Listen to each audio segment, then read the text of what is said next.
Back to round two here of the historic SFL Season 24 rookie draft. We've had 25 picks. We've got 16 to go here remaining. Obviously, there's some revised rules because there aren't quite enough players to make up for another 25 picks, which means that we need a total of 9 teams to potentially opt out to complete things.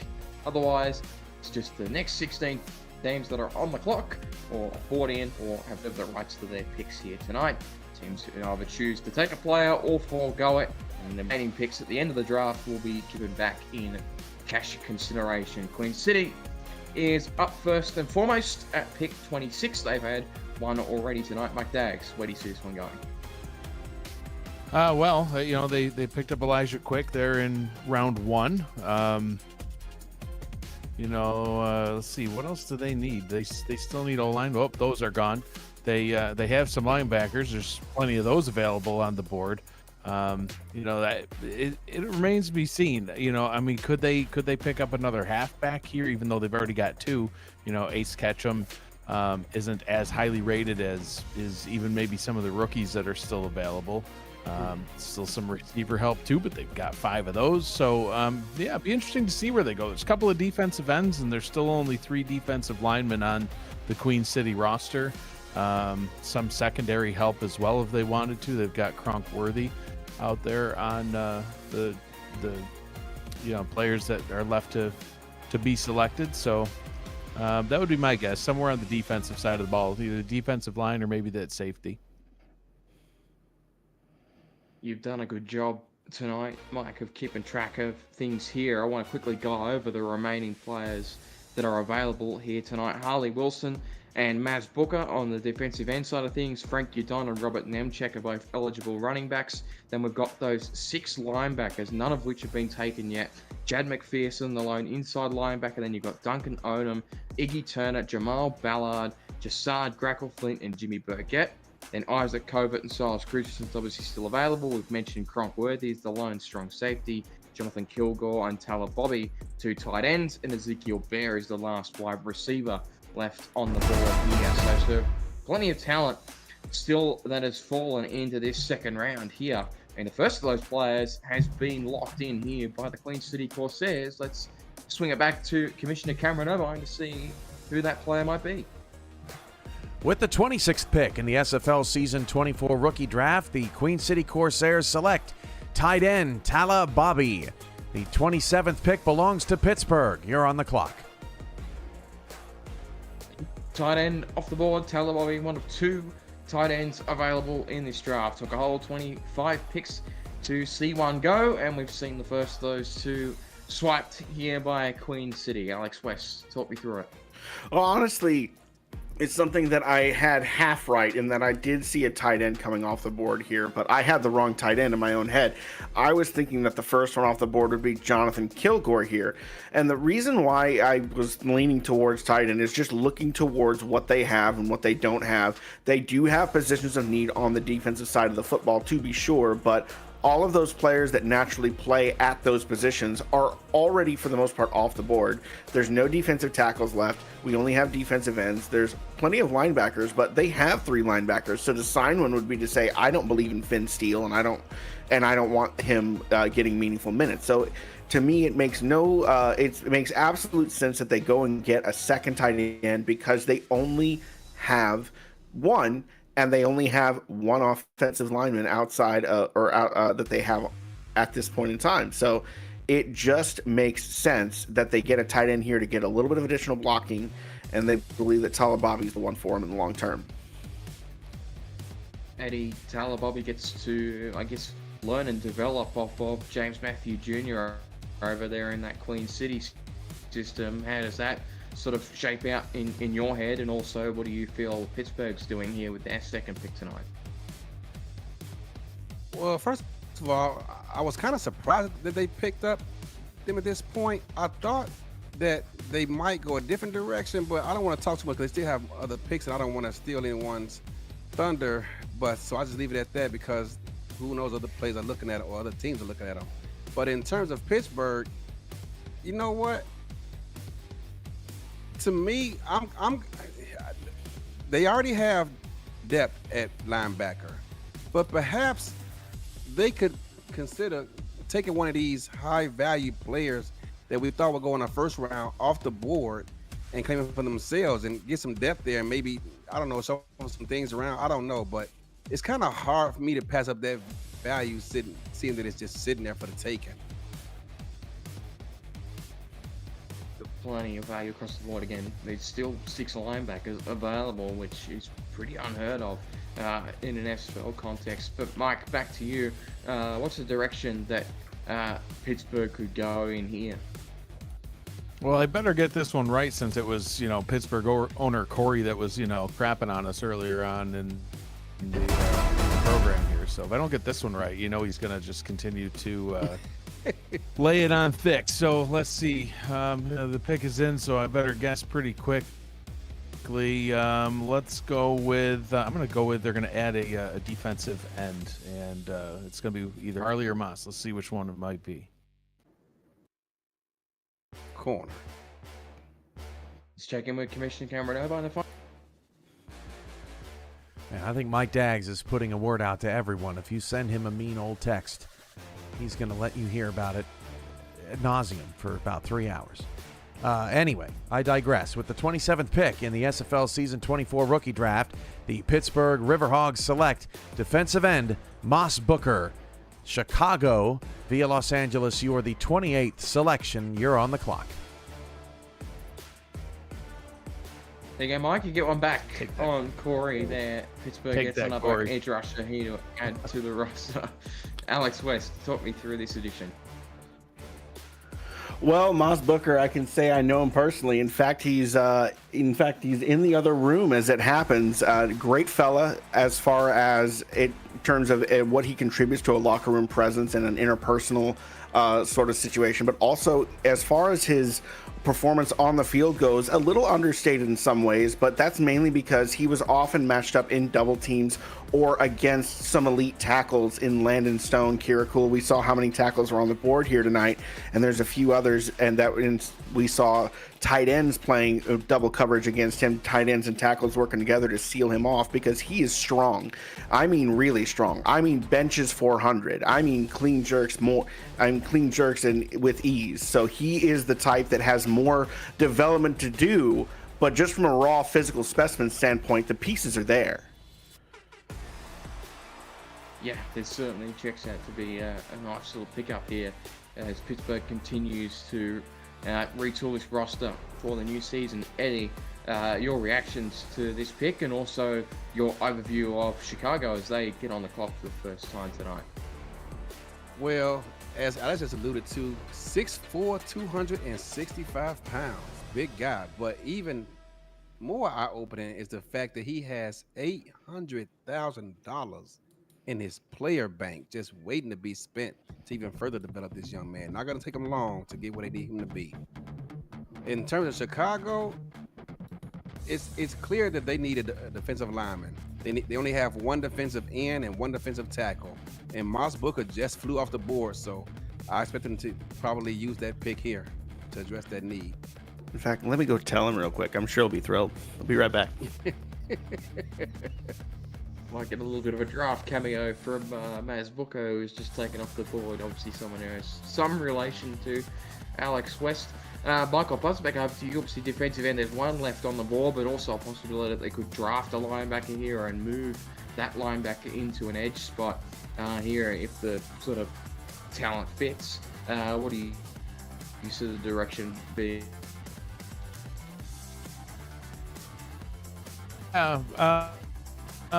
Yeah. Interesting to see which way they. I mean, with only 2 defensive linemen on the roster, I would expect them to go with that one remaining defensive end that's here for the taking. But yeah, I mean, we kept on talking about Iggy Turner at the linebacker position. How a lot of us thought that Iggy might be a top 5 pick.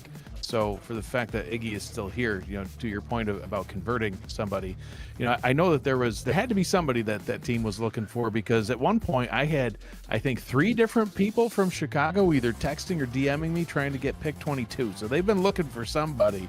They were trying to tell me that I was like, I don't know, that I looked good on camera. They were really buttering me up trying to get that pick. It was a little creepy, to be honest with you. But so I'm interested to see where they're going. There was definitely somebody they were looking for. Now's their chance to let us know who that was. I think it's probably going to be one of those linebackers, and whether they convert them or or just keep them there and use them a different way. I expect it to be a linebacker. I know they like to run the 3-4 quite a bit, and they currently only have 3 linebackers. So.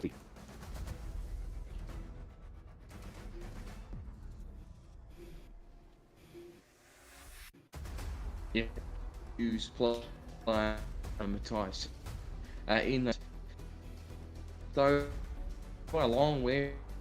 Both Kansas at the right and back spot that they could fill here, and for that matter, still available on the board. Quite a shock to most. Alex, did we get any mass on that last pick?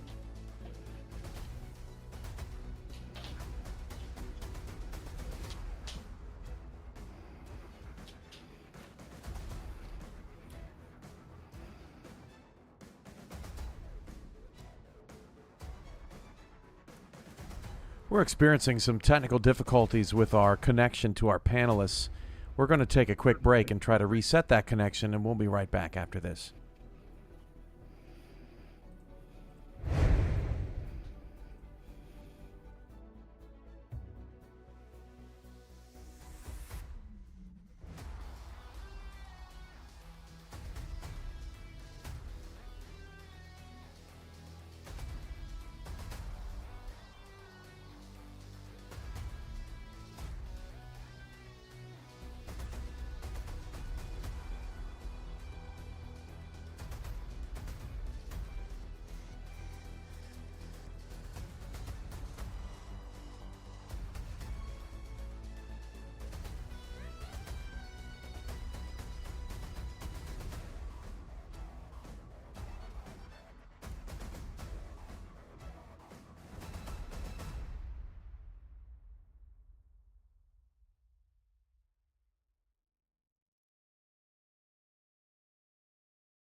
next of that group it gets taken. Coming out in just a second as Commissioner Cameron Irvine has the pick.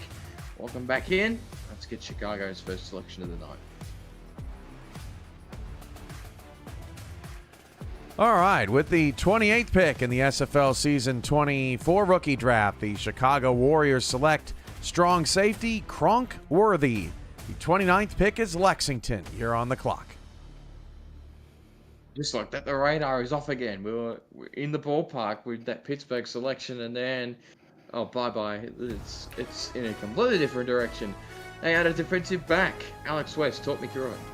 Well, so the thing about the Chicago roster as currently constructed, they only have one safety, and it's Alex Bond over at strong safety. But not having a free safety to speak of means that you need a safety, any safety, and there's only one on the board. So they must be thrilled that they have this opportunity to pick up Kronk Worthy, who is not only the only safety on the board, he is also a competent one. He's not just the only guy available. He is a worthy contributor who is going to be providing valuable coverage over the top and a very mean hit in the second level. He is not someone to take lightly, and not someone that you want to try and be throwing 5'10" wide receivers in the danger zone against him, because he will put them in the dirt and he will hurt some people if you let him.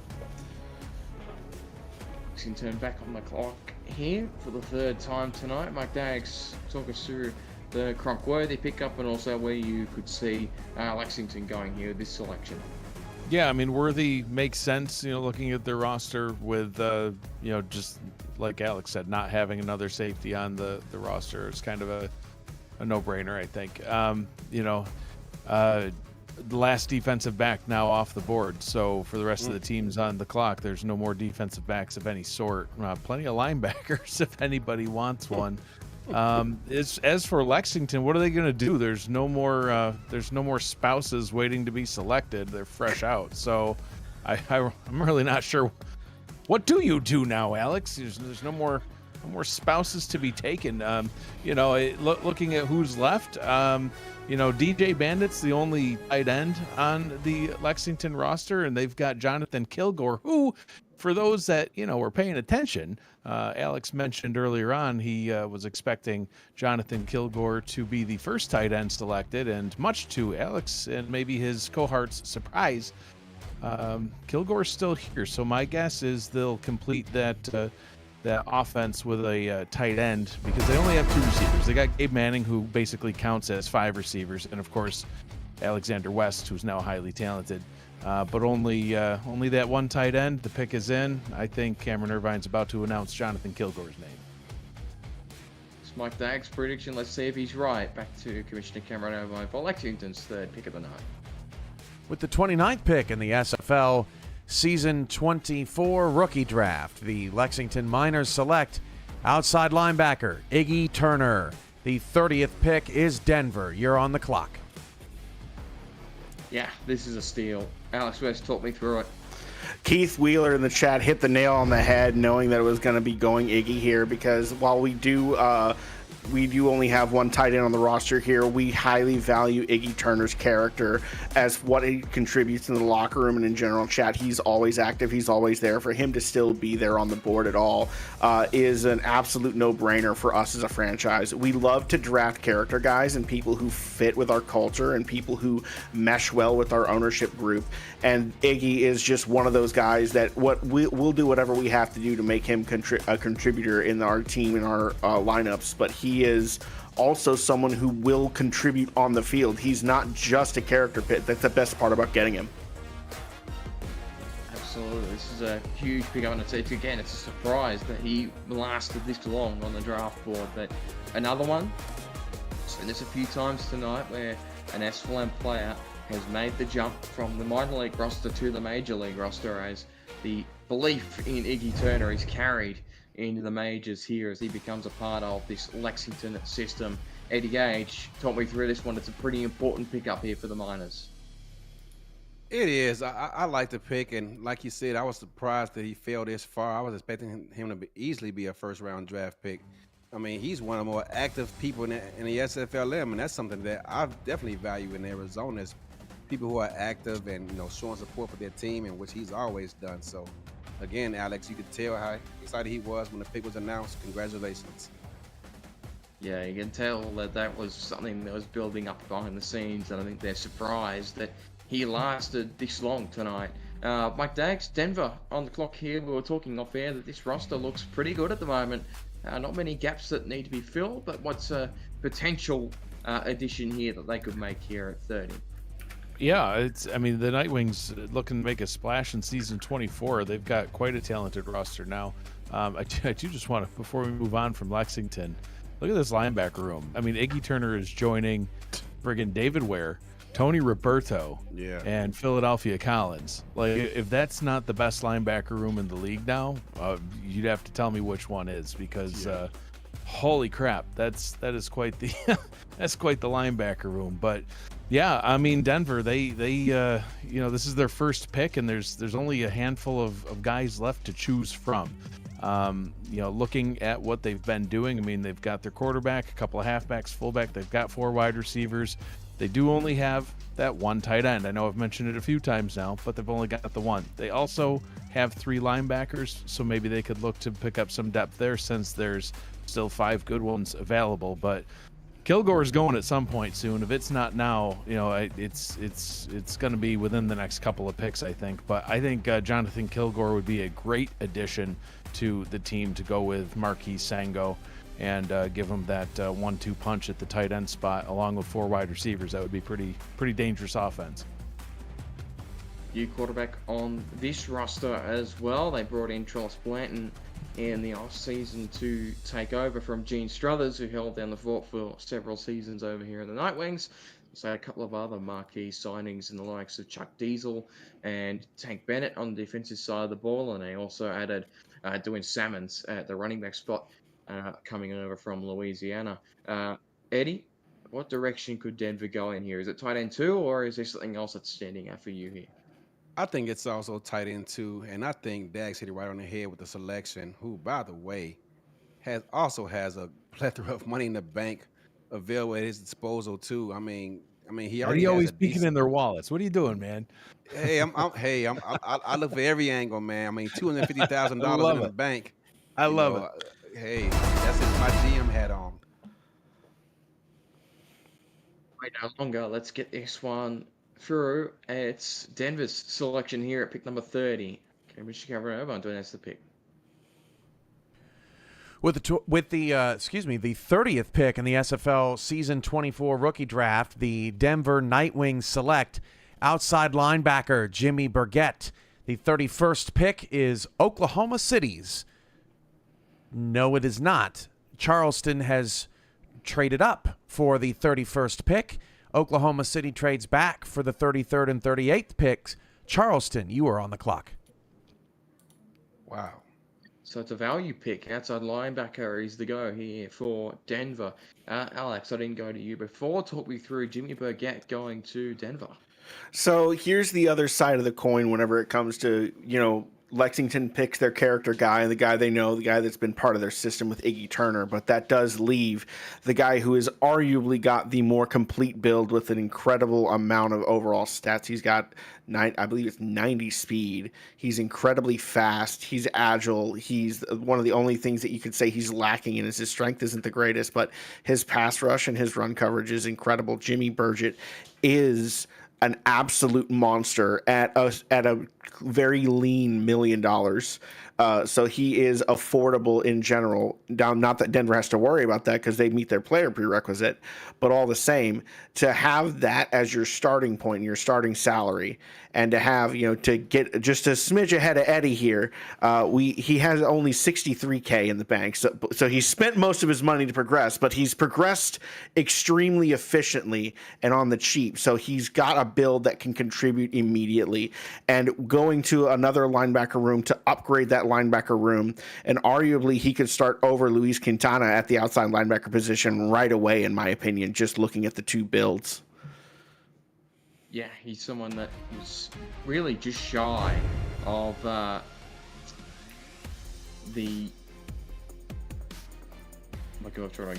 draft room. There's Terrell Sutherland, my man.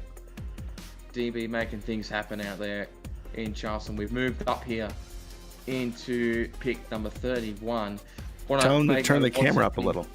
Yeah, it'd be nice to see a little bit more of his face, that's for sure. But he's got the jersey on. Love to see it. Obviously retired the player this off-season, but we really only have one more spot to fill here at this spot. It's fairly straightforward what that spot might be. Mike Dax, I'm going to pass it to you. Where do you think this is going?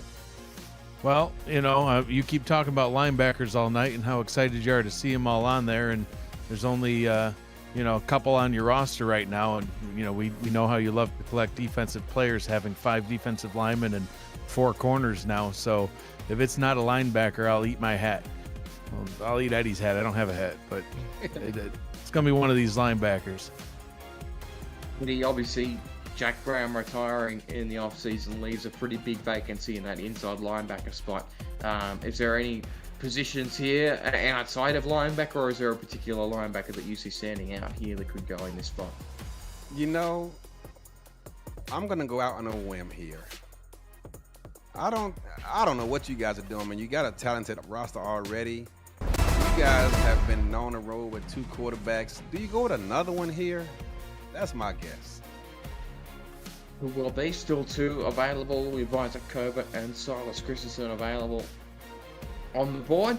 Let's go to Commissioner Cameron over to see who Charleston have traded up for here at 31.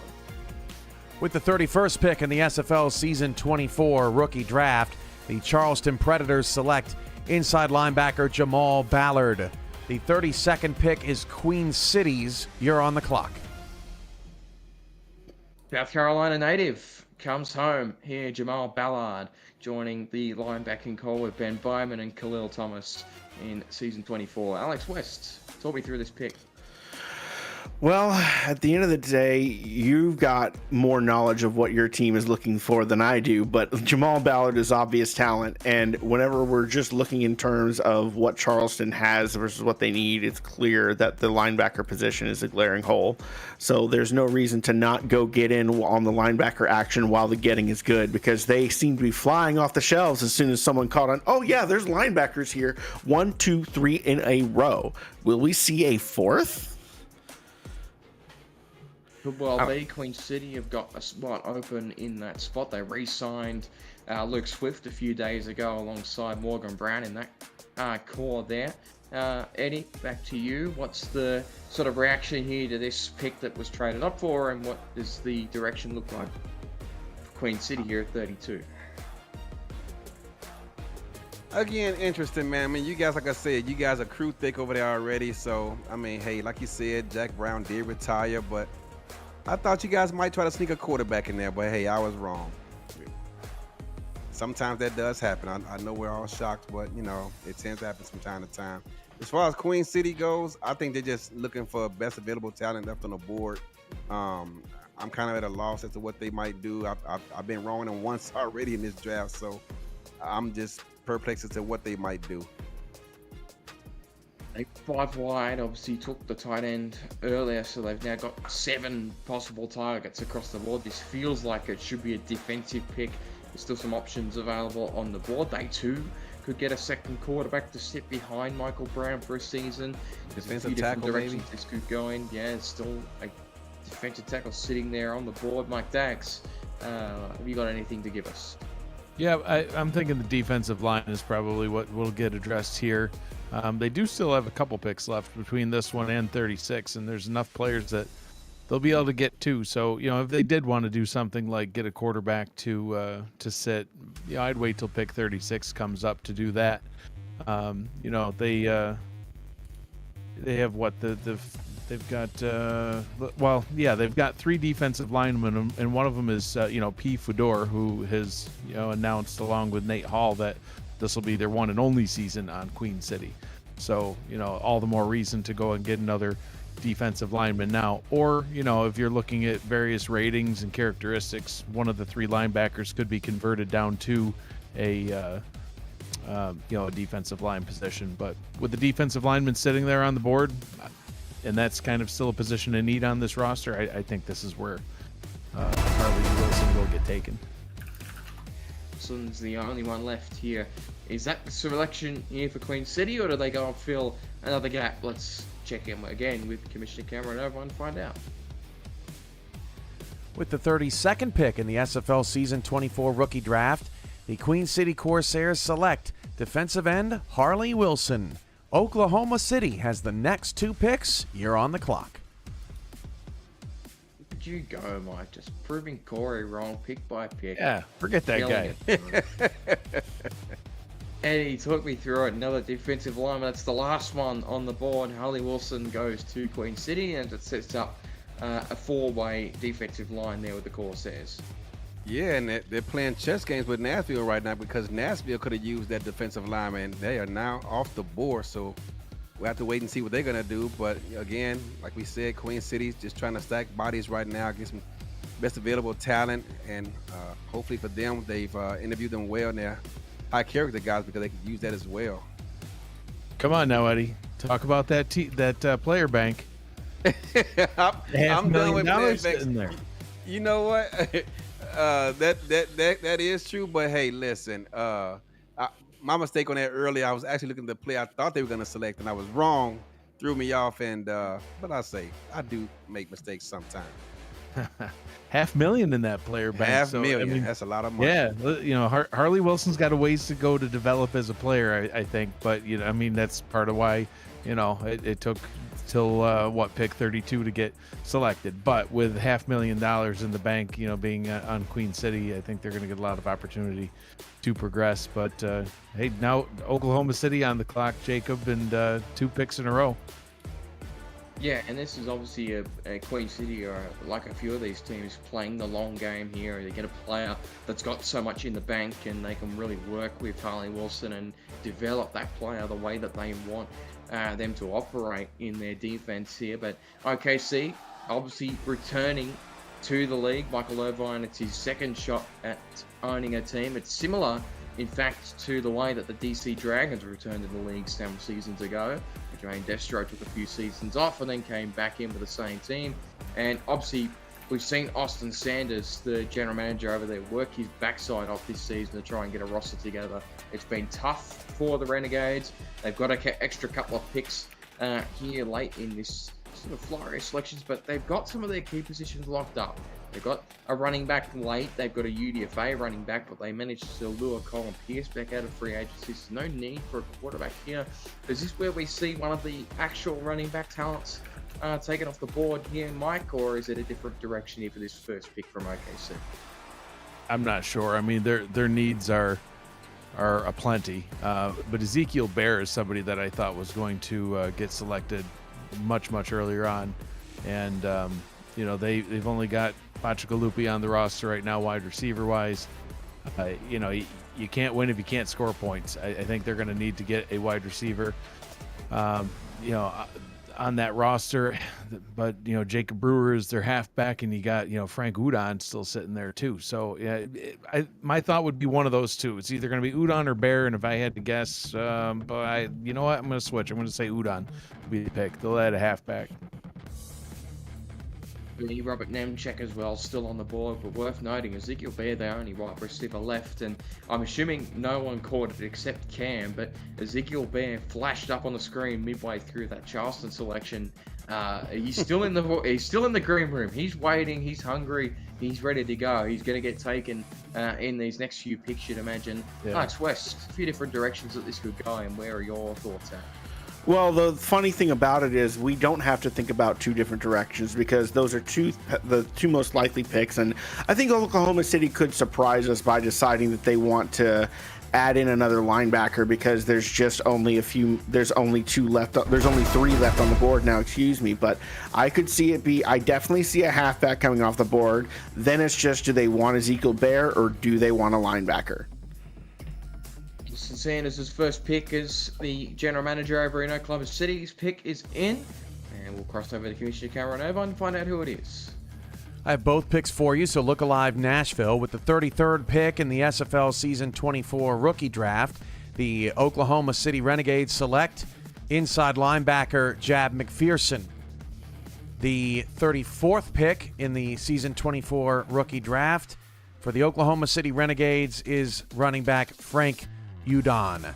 The 35th pick is Nashville. You're on the clock.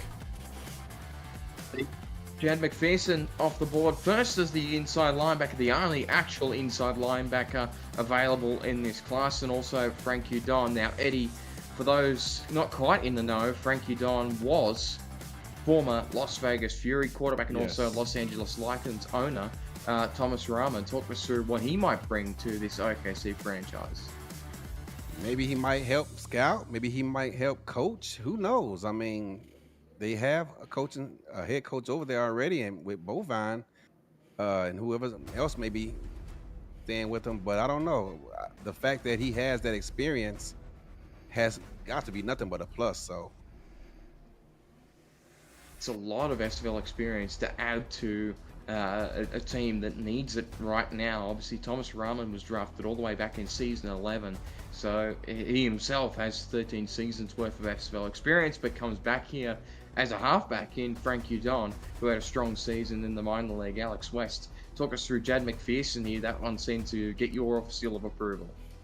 Well, McPherson is one of the things that was pointed out is that he is the only inside linebacker that's available in this draft, but he's also a competent one. He does have some rough patches. He is still a little bit raw in terms of development, but he has been putting in meaningful efforts into developing his ability to protect the run, to be able to stop, to be able to plug those gaps up in the middle, as well as some work in leadership, which you always love to see, that kind of selfless investiture and stats that are benefiting the team, not necessarily your own highlight reel, especially at that inside linebacker position, where having some more of that sort of presence is key. That sort of leadership aspect, that mentality is necessary, and you love to see that kind of pickup for a team that only has outside linebackers and could clearly just use someone who's already pre-built to do this. There's room to develop, sure, but that's what the development league is for, and that's what the changes are for, to help some of these people get more of that growth in that next season, in that 6-ish month time frame they have. To hear Mike Daggs, feels like these two picks from OKC have been pretty solid and a good foundation here for what's to come here for this Renegades franchise as they try and kickstart their tenure in the SFL. Talk us through those two picks and also what the direction might be here for Nashville. Yeah, for sure. They needed that inside linebacker. They needed the needs were huge, and that's the thing. They could have pretty much taken anybody, and it would have been okay. I would not have been surprised to see Udon and Ezekiel Bear be those picks, but again, they needed everything, so you may as well just go ahead and grab that inside linebacker. Well, there's still one left to take. As for Nashville now,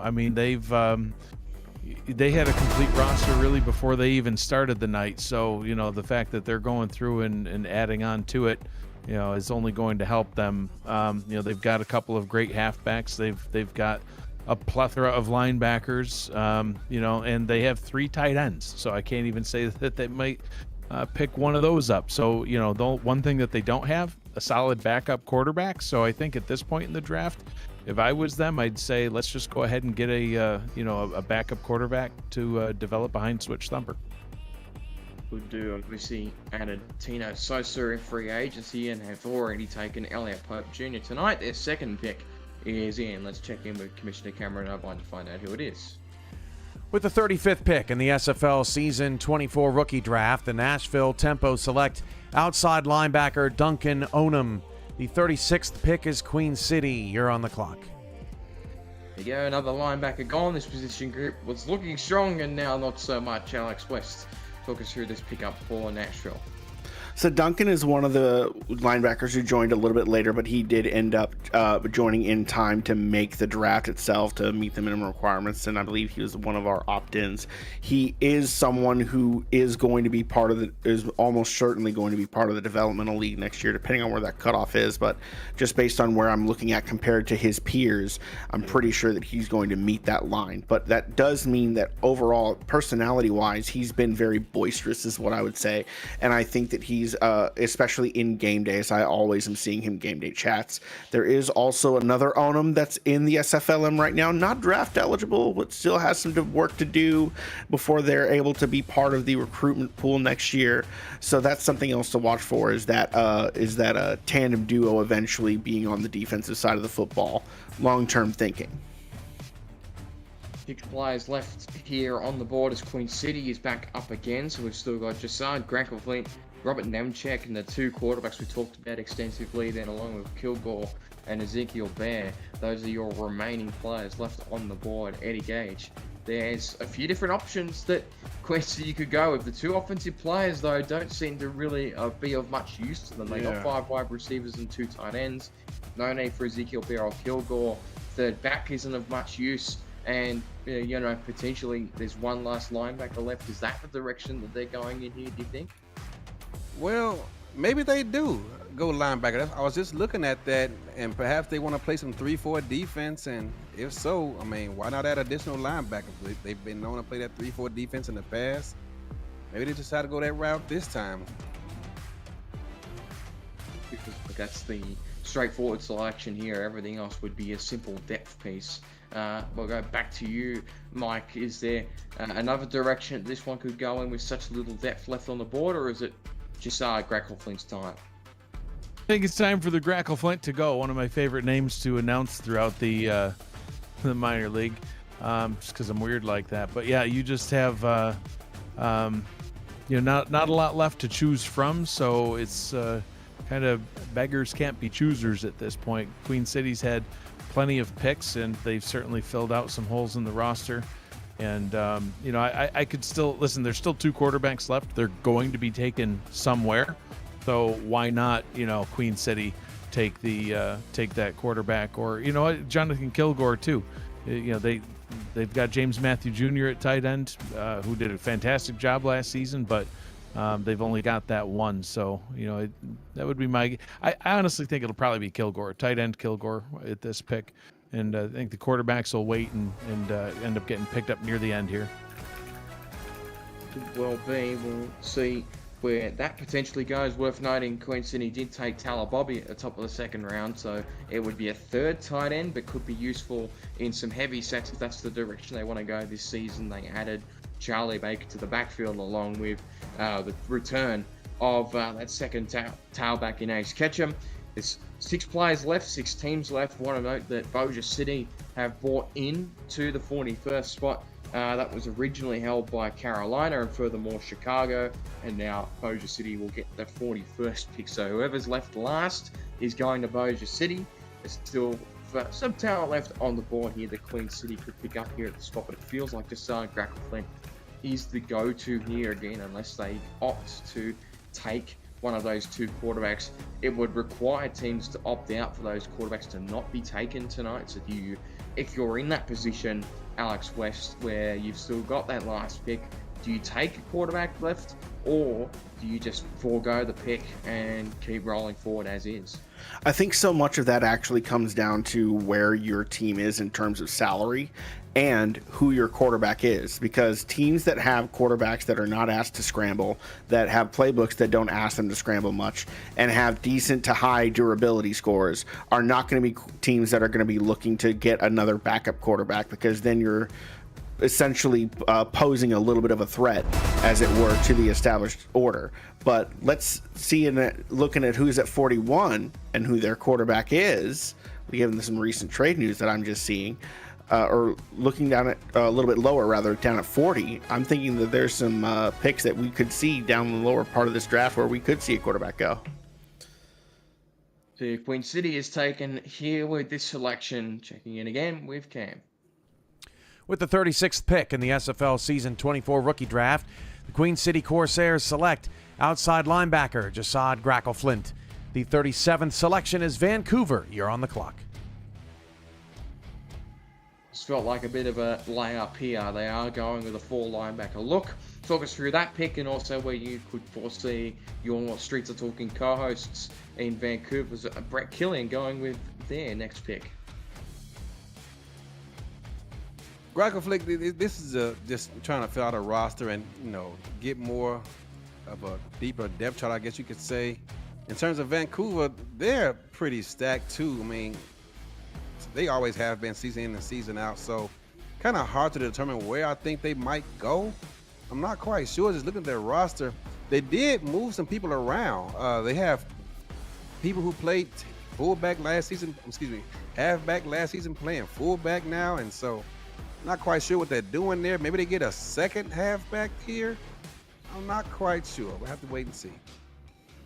Yeah, this feels like a spot where Robert Nemchek could end up. They did move Sudo Nakai from running back to fullback in the offseason, and the fullback system was something that we operated with in Charleston last season with two different fullbacks. It does help because of the stamina changes. It means that even in blocking situations, fullbacks can sub out even when they're not getting carries.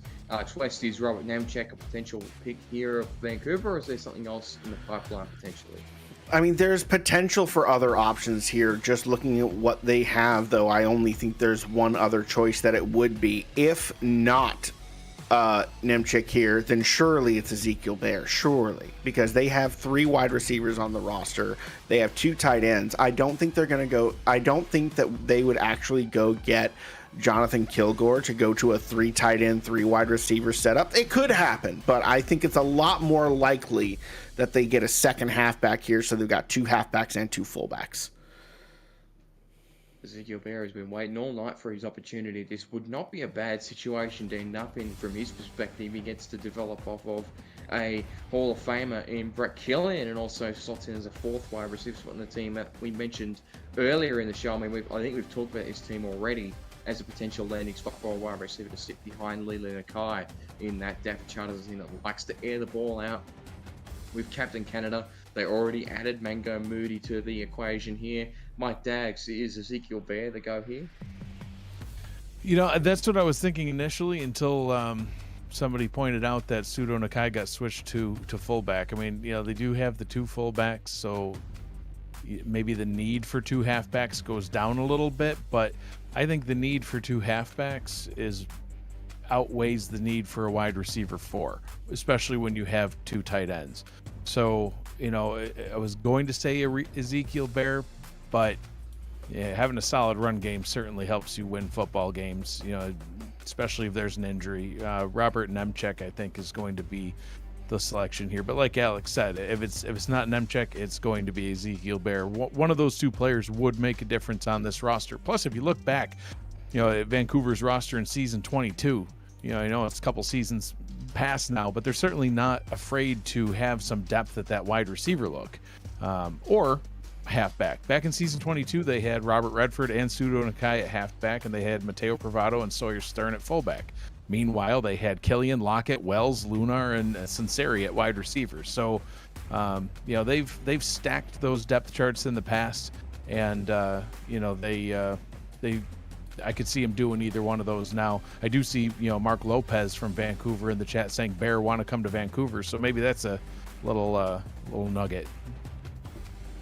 That's what Vancouver are potentially doing here. They've done a host of different things with this offensive unit in seasons gone, but there's 2 different directions that they could really take this. But it was said by Brett Solberg on both his own show and our show on Around the SFL that there was certainly method to them moving Sudo Nakai to fullback this offseason. Certainly not something that you would do without a proper solution. But Robert Nemchek, he was fun for Pittsburgh down in the minor league. I know he's someone that Keith Wheeler has spoken quite highly of down there at that SFL level. But Ezekiel Bear, again, has been waiting for his opportunity tonight. Still, though, other options across the board. Could we see Kilgore go here? Could they go heavy?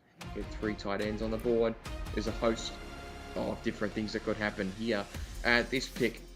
Again, looking down the line, we've already highlighted that Bossier City are bought in. After this pick, we'll get Oklahoma City back on the clock. Alex West's Lexington Miners will go back on at 39. Then Houston checks back in at 40. And then again, we'll wrap up with Bossier City at 41. We're almost there, crew. We've done pretty well tonight to get through this quite efficiently in what is a historic SFL draft here leading into season 24. Vancouver's pick is in here. Let's see which direction they went in as we check in again with Commissioner Cameron Irvine. With the 37th pick in the SFL Season 24 rookie draft, the Vancouver Legion select wide receiver Ezekiel Bear. The 38th pick is Oklahoma City. You're on the clock. There he goes. I pray he's still in that green room because he has waited a while tonight. Ezekiel Bear is on his way to the Eternal Frost, and we'll get a look at him here. But it looks. There we go. He'll look excited in a minute. There he is. There it is. Slight delay, but now look at him. That's a feel-good moment right there. I'm sure we'll capture that and share it around the league. Eddie Gage, talk us through this one. The first thing I noticed, two things. Number one, $400,000 in the bank. But number two, has missed a number of progressions. So hopefully, him being in that Vancouver locker room where they have a lot of veteran leadership, they can get that squared away. But, you know, they did lose a wide receiver in the middle of the season last season. And their offense kind of nosedive, so to speak. They kind of made a run late, but by then the damage was done. So I don't necessarily mind the pick. So I think they're going to use those fullbacks, kind of like what Florida did maybe last season, because they kind of did that with a couple of team builds they were using. So I think they'll be okay there, but just hope and pray that their starter does not get injured, because things could get ugly should that happen. For sure, obviously on Ike McBride there in that backfield to try and keep things rolling as the leader in that crew. Oklahoma City is back on the clock here. Obviously, they took the 1-2 punch earlier in Jed McPherson and then furthermore Frank Udon. Still a couple of options available for them here. I'm going to go back to Alex West, talk us through the Ezekiel Bear pick and also where you think this one could go here for OKC. Well, Bear's obviously a character guy who's been here and been patient, been waiting this entire draft room, and that doesn't go unnoticed. It surely did pay off for him here, I think, in the end. Seeing him here in the green room waiting patiently pick after pick, even this late in the second round, has to be, to some degree, what influences that decision to say, no, we need a fourth wide receiver. We don't need a second halfback. We're going to go with one halfback and two fullbacks, and we're just going to do a lot of formation substitutions and extra work in creating the playbooks. So at the end of the day, they've signed up for the extra work that comes with that so they can have a fourth wide receiver. But what a guy they grab here in terms of someone who's willing to show up and show out on draft day. And we just hope that he continues to show up, and that with the mentorship and leadership that's present in that locker room, not only from Brett Killian, the leader of that receiver corps, but also Andy Hamilton and the other presences that are there, is something that's going to help him continue to progress consistently and make his build more cohesive. But you know, I'm thrilled to see him go off the board here, but also it kind of hurts because I was hoping to see him in a Lexington uniform, a real bad. Not much left to really pick from here for Oklahoma City. They've got two quarterbacks or a second tight end here in Jonathan Kilgore. That pick is in. Let's cross back to Commissioner Cameron Irvine to see who OKC have picked up with their third pick here at 38. With the 38th pick in the SFL Season 24 rookie draft, the Oklahoma City Renegades select tight end Jonathan Kilgore. The 39th pick is to Lexington. You're on the clock. Yeah, this one felt like a bit of a layup here. They don't need a quarterback. They brought Colin Pierce out of retirement here, so now the question marks start to get raised. Mike Daggs, talk us through the last two picks, seeing as I didn't get to you for Ezekiel Bear. Yeah, Ezekiel Bear going to Vancouver, that was great. I thought that they might go Nemchek, but Ezekiel Bear makes a lot of sense for all the reasons that were mentioned. With that veteran leadership getting in there to help make sure he gets his progressions in and keeps on, getting better in the league. It's only going to be a positive for him and for the Legion. For Kilgore, Oklahoma City, I was honestly kind of thinking that they might. I know they already took a halfback, just a minute ago with you, Don, but I thought they might take Nemchek too, because yes, it'll give him three halfbacks, but Jacob Brewer's got a lot of work before he's really a starting caliber back. I mean, Udon is clear away the starter right now. I could have seen them going with a 1-2 punch with the halfback in Nemchek. They already have Hall of Fame tight end Tiberius Bovine, obviously.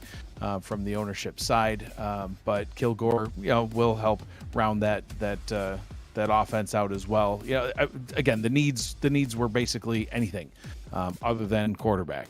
So anything that they selected would have helped them. Kilgore is going to do a great job, in catching passes. They got Bacigalupi out there. They've got Ovine and now Kilgore, and currently those are the only 3 pass catchers on the roster. So solid pickup for Oklahoma City. And Lexington back on the clock, still fresh out of spouses unless somebody got married in the past 10 minutes. Alex, I'm not sure if you know of any nuptials that took place. I do not know of any nuptials that say, wow, I did not think I was getting that one right. All right, that's weird. You set me up for that one. Oh man. Lexington up here with pick 39. Obviously OKC at the very least now with Bacigalupi along with 2 tight ends in Bovine and now Kilgore can realistically run a Queens offense and get away with it. They can go 3 wide. They can at least throw some pieces at some defensive units this season and potentially ask some questions in their first campaign here as a franchise. Alex West, what have you made so far of your Lexington Miners draft, and is there realistically, there's 3 players left and Lexington's got all 3 of those positions covered, so what could you possibly be doing here? Well, I can't complain about us getting 2 offensive linemen, both of whom are related to people in the staff. I can't complain about it. It's been according to plan, basically. We got exactly who we wanted, where we were hoping to get them, thanks to Eddie for helping us get Jasmine. We really are thrilled to be able to get from 1 offensive lineman, which was a clear lacking point for us over the course of this past season, with how many times we let Kenny Slider get sacked, how difficult it was for only Phoebe Collins to stop some of these 4-star linemen and multiple star linebackers that are in this league. It simply was not going to cut the mustard. So Marco and Jaden immediately identified that need and solved that need with these 2 pickups, and love that we were able to get them. Now, as for what we do now, I have no clue. I actually could see us deferring or trying to sell these picks, because at halfback, we have 2. And I don't think Robert Nemchek is a build that's in a position where he can readily convert to fullback, or if he's willing to. And we would not want to pick him and make him convert to fullback without first consulting with him and seeing if he's open to that. So that conversation could also be happening right now, because we only have Lars Bazars there. Could be. It's either a sale or it's a, hey, Robert, are you interested in playing fullback? It could be. That's kind of what I see happening. No disrespect to Isaac Covert or Silas Christensen, but I don't think that we would pick up one of those 2 quarterbacks with the intent of making them sit behind Kenny Slider and only being a backup. And they're not even in a position where I think they would qualify for the Dev League. So it's just the worst time. It would be the worst place for a quarterback to land. Yeah, and again, to speak on, we've talked about it a couple of times where teams have tried to run 2 quarterback systems. You really need 2 quarterbacks that are completely different in play style. That's what we had last season. Yeah, Mark Kopech, way more of a pocket passer. He's going to, use his legs to create plays and make passes. And John Lakeman was more of a guy that was going to stand in the pocket and have a strong arm and sort of hit defenses over the top. You kind of need that mentality if you're going to embrace 2 quarterbacks here. But it doesn't feel like there's much, distinguishment between these 2 quarterbacks that are still available on the board and Kenny Slider. And I guess Lexington also want to fully commit to Kenny Slider here for the long term. So that doesn't feel like the approach here. Obviously, they can defer this pick and opt out, but it means they don't get anything in return. It just means that it gets pushed back 1 spot, and another team could pick up a player late in a term here as clock starts to expire here. Eddie, have you got any thoughts towards potentially taking another quarterback here? Alex is in a pickle right now. The clock is running out, and if the pick is free, why not pick up a backup quarterback? You never know. I think and this is just me projecting a little bit. This is me thinking about how Marco and Jaden approach drafts and approach bringing people into the locker room. They don't want to bring anyone in with no hopes of being able to see the field, and they don't want to bring people in that don't actively want to be part of it. And not to diss Isaac Covert or to shortchange Silas Christensen, both of their builds are not in a position where they are anywhere near taking over Kenny Slider's spot. They will be in that position over time, I think, but they're not there now necessarily. And as long as Kenny is happy in Lexington, we would just be drafting a backup just to watch him go somewhere else in a little while. I think we would be rather have him be happier somewhere in the immediate, or give him more time in the minor leagues to continue building his player. This is just speculation, because Marco hadn't told me anything past the first 2 picks. Respectable, it must be said, but Lexington have absolutely killed it tonight. They obviously got the 2 offensive linemen that we thought they were going to get. And then Jacob, they also... There it is. I've got to Breaking interrupt you, news. buddy. There's a trade alert. Trade alert. Bossier City's on the clock. Bossier City There it bought is. the pick from Lexington. So Bossier City, that little beloved blue boat, they're now on the clock instead of Lexington. Minutes of my life that I'm not going to get back. Let's get some trade details. Bossier City up on the clock. They were slated to pick up at 41, but they bought this pick, so they've got 2. It makes sense. It makes sense. What's to be going on here? Mike Dax, talk to me.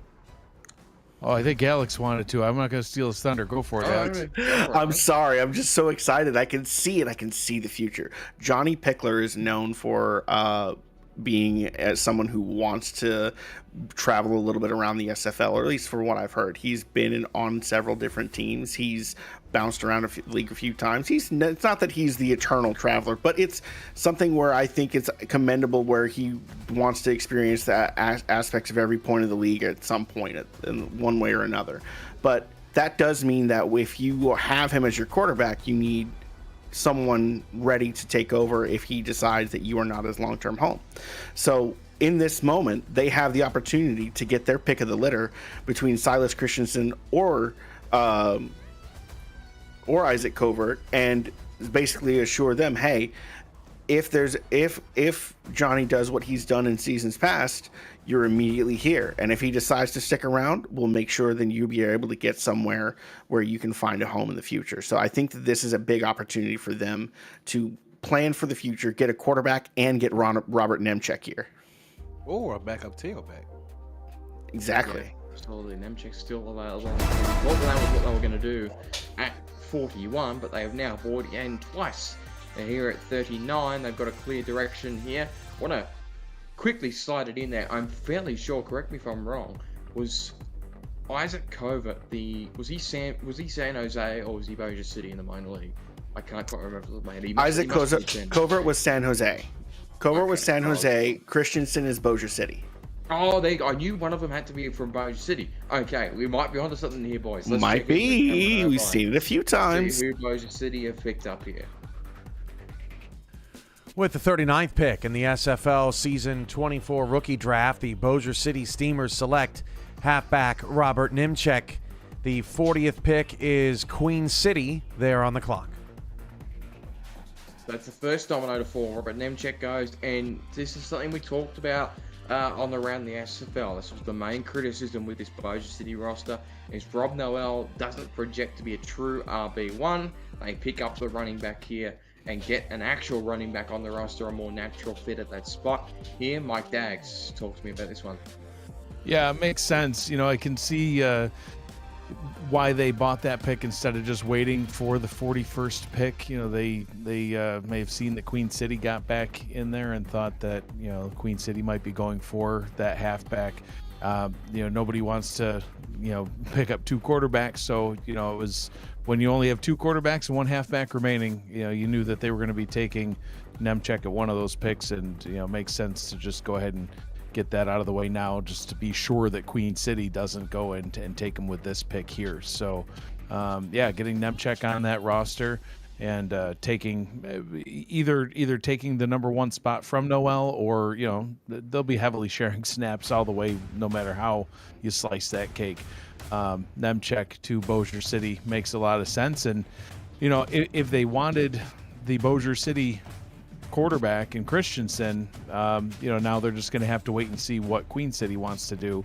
Assuming that Queen City even wants to keep this pick now, they could very well decide to defer this pick, even though they bought it from Houston, simply because maybe they got it so that they could get Nemchek, and now he's gone.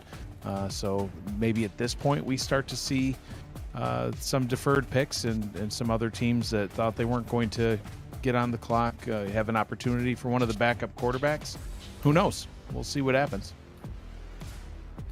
Yeah, how this goes. I mean, fair play to Lexington. They wanted no part of that pick there, and they've ended up with $500K in their bank. So you can't necessarily hate on that. I mean, there's plenty of progression money that can be spread around the team there. Alex West, talk to me about what that might do as the season progresses. Well, really, it's a question of, do we want to hold on to that money necessarily in our team bank, or do we want just potentially have some ability to play a little bit with the salary cap debt by paying off some of that with the debt, or by paying some of that off with our team bank, so that we can allow our players to progress over the course of the season. Maybe we want to hand that out to some of the rookies that we've just brought in to be able to help jumpstart them even more than what their natural bank is currently looking like. Or honestly, the last thing that I could see us doing is giving out another little bit of extra bonus money to a couple of our other veteran players to say thank you for their loyalty to the squad, because we've retained everyone except CJ Parrish.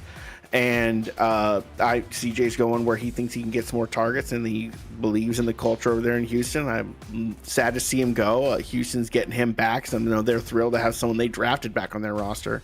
So I think that maybe some of it could go towards our veteran players to say thank you for sticking around. Who knows, really? But it gives us options, and I love having options.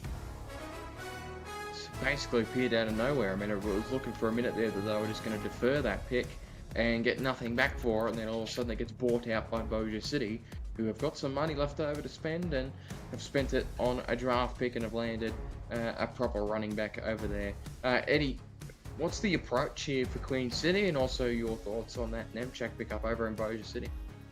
Again, it was an obvious need for him, which was why they traded up to get him. Don't mind it at all. Solid pickup for him. They needed that depth at that running back position, considering the strength of the team. Queen City, proud of those guys. They had a great draft. I mean, they got to the solid corner, a tight end, defensive end, and a linebacker. So they've done pretty well for themselves as well. And as Cam was alluding to, they got a lot of money in the bank.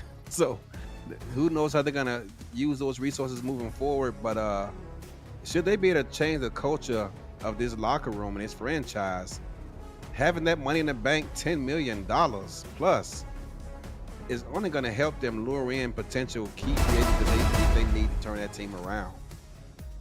Queen City has made a pick that can only be a quarterback. Let's see which of the two it is.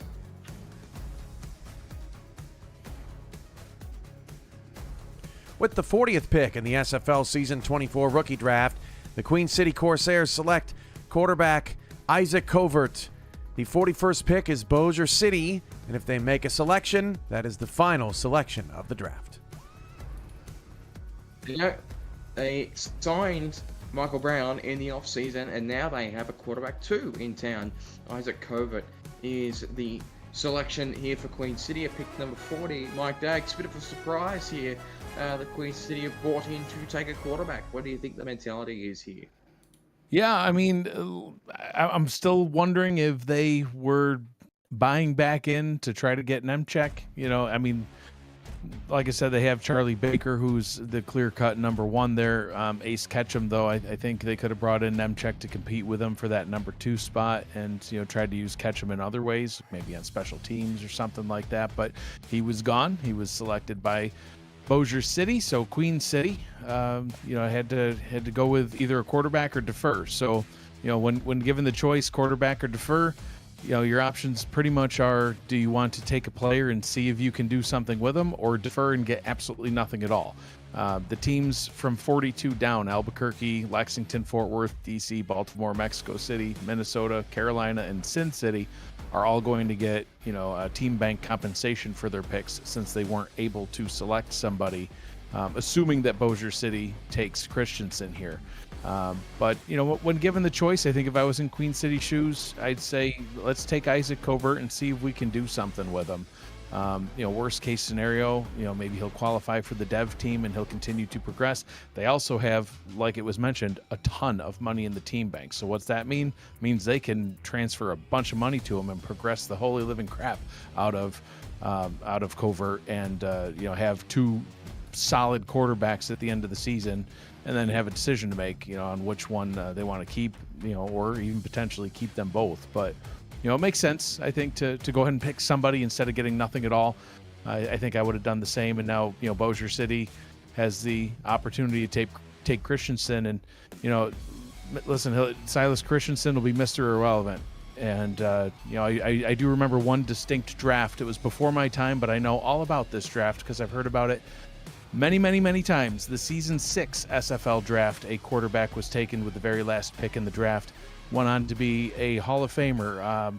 His jersey sitting over my shoulder. Matt Wilson was the very last pick in the draft way back in Season 6. So Christensen looks like is getting selected. Mr. Irrelevant, congratulations on getting picked. Don't worry about being picked last. You could be a Hall of Famer just like Wilson was. I have no doubt.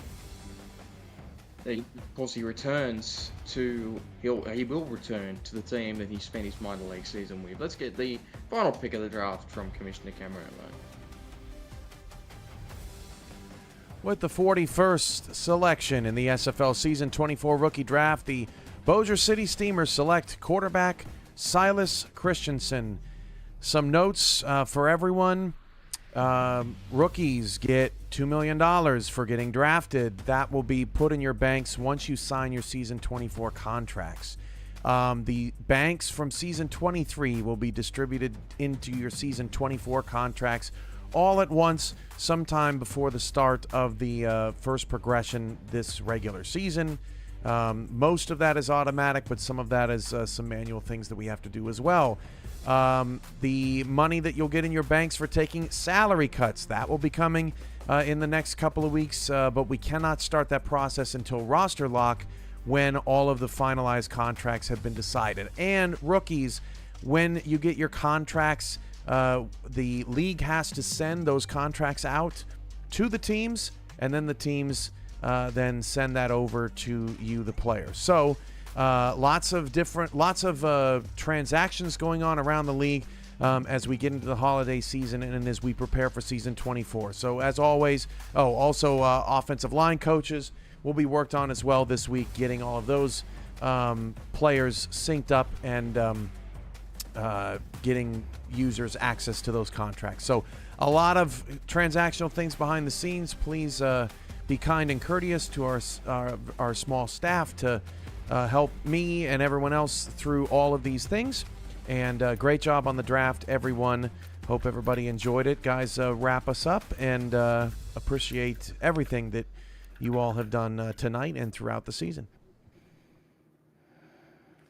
Wraps us up here. Silas Christensen taken at pick 41. Obviously, Bossier City bought into this draft pick here at the end, and Christensen gets that homecoming that we've seen a lot of players tonight get where they end up on the major league roster. They spent their minor league season with, obviously, Christensen will serve as a backup to Johnny Pickler, but we've mentioned a few times here that he could retire, could go to free agency after this season. Who knows? It's a good insurance option for Bossier City to have. Let's get this last pick wrapped up here. Mike Daggs, over to you. Talk us through Silas Christensen, and again, highlight who the most notable draft pick for you was tonight, or perhaps the most surprising draft pick. Yeah, for sure. Yeah, Christensen to Bossier City. Again, like I said, regardless of what Pickler may or may not decide to do. I mean, heck, he hasn't even played his first snap wearing the blue yet, so I don't want to write him off quite yet. But Christensen's going to develop. You just heard from Cam getting another $2 million to that team bank as well to help continue, or to his player bank to help him continue to progress here in the majors. He'll continue to get better, and whether he ends up staying on Bossier City or Pickler or both, well, obviously remain to be seen. But congrats to him. Being Mr. Irrelevant, QB's got a stigma to it, but like I said, Matt Wilson was the last pick in the draft, so near and dear to my heart. The most surprising pick, maybe of the whole draft. I'm honestly going to go with, I think Jonathan Kilgore, the tight end, falling all the way to pick 38 is one of the biggest surprises to me. I had him pegged for at least a top 15 pick. I thought for sure he'd be in the first round. I thought it was going to be in the first half of the first round. Falling all the way down to Oklahoma City at 38 was a pretty big surprise. They got a great tight end to go with Tiberius Bovine, and it's gonna do good things for him. Just so everybody knows, I posted the screenshot of the entire draft results in Gen Chat and pinned it, so anybody that wants to go back and see a list, it's there. And it was great being on this panel. Couldn't ask for some better co-hosts. You guys are great, and it was a lot of fun. Looking forward to well, I guess not the next draft, but next time that we can go and yap about something together. Sure, Alex West is going to have something in store for us. Oh, yeah. With this new system, I'm assuming, again, I don't want to assume, but I'm assuming there's going to be some kind of show in the future where we have sort of like a signing day kind of situation. Absolutely. Alex, are you going to be announcing things then? Since you're that's genuinely a decision for Cameron Irvine to make. I would love to not have to do the production side of things, but I'm also down to clown. So it's really a matter of decision to make between me and him. We'll see what the calendar looks like. But at the very least, he's going to have to, he will be helping me build it, I'm sure, because I don't want to just take away the draft and not give away something of quality and content and contributions to the community in return. I don't just want it to be, this is all there is, there's nothing else like it ever again. No, I want us to all be in a panel together again, talking about where people are going and why they might be going there outside of just friends and family. I want that to be what the future of this is, not just silence and posts of who signs where. That's not the goal. That's not better for the league. I believe that we can get still good content out there. Absolutely. Alex, I'm going to ask you the same question. What was your most surprising pick from tonight? Most surprising pick, Xena West. No, just kidding. Honestly, not to disrespect him, but just in a matter of, I was kind of surprised that he was on the board, or at whenever he got there. It was Iggy Turner falling all the way down to 29, which then sparked a run on linebackers, because it was Iggy and then Jimmy and then Jamal all in a row, 1, 2, 3, that were gone just like that. Yeah, that was who I had penciled in, because I had him going somewhere in the top 10. I also he was highlighted into round 1, but Jared Dumas, for similar reasons, felt like he was going to go top 5, top 10-ish, ends up falling all the way down to Mexico City, right down the back. The rich get richer in that regard. Eddie, last one, most surprising pick from this evening. I won't say most surprising pick, but I'll go with the fact that as hard as it is to gain offensive linemen in this league, we as owners and GMs complain often about how there aren't enough of them. And to see the last one taken with the 25th pick was surprising to me. But also, as you guys alluded to, those linebackers, with great value, and Iggy being so active, I'm probably one of the more active people in the minors, not taking into the 29th pick, that was very surprising. And then right behind him, Jimmy Burgett, right in front of him, Jimmy Burgett, behind him. Jimmy Burgett, to see him fall, that was shocking too. I just knew they would be top 10, top 15 at worst, but that was not the case. And I don't know, it's just every year, every season, it seems like the draft just fills me with a ton of surprises about how people tend to fall and rise. And as hard as it is to get coaches around here to see, I heard that Frank Doom, either scouts or coaches or whatever heck it is, to see him fall. What the hell going on, man? It's who wants to do this shit? Who wants to do this stuff by themselves, man? And to see him fall, that was surprising as well. Maybe first the free agency show, now the draft night show, ruined by your draft after dark. Oh my god! Yeah, it's late here in the U.S. at least, so. The children are all in bed. Eddie. But this draft did go by quickly compared to other previous seasons too. It was a pretty efficient 40 picks. We got through the first 25 under 2 hours. I think that's the first time I could say that. certainly having hosted this a number of times. But we appreciate you all sticking around tonight. It was a fun night, plenty of intrigue across the board, lots of surprises there packed into it. Don't forget, on Wednesday night, it's the SFL Championship game. Albuquerque will take on Nashville.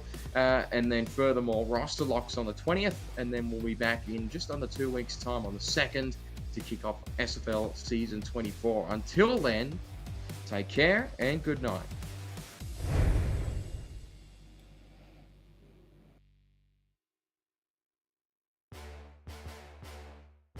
A $20 super chat as we get off the air from Michael Percoco.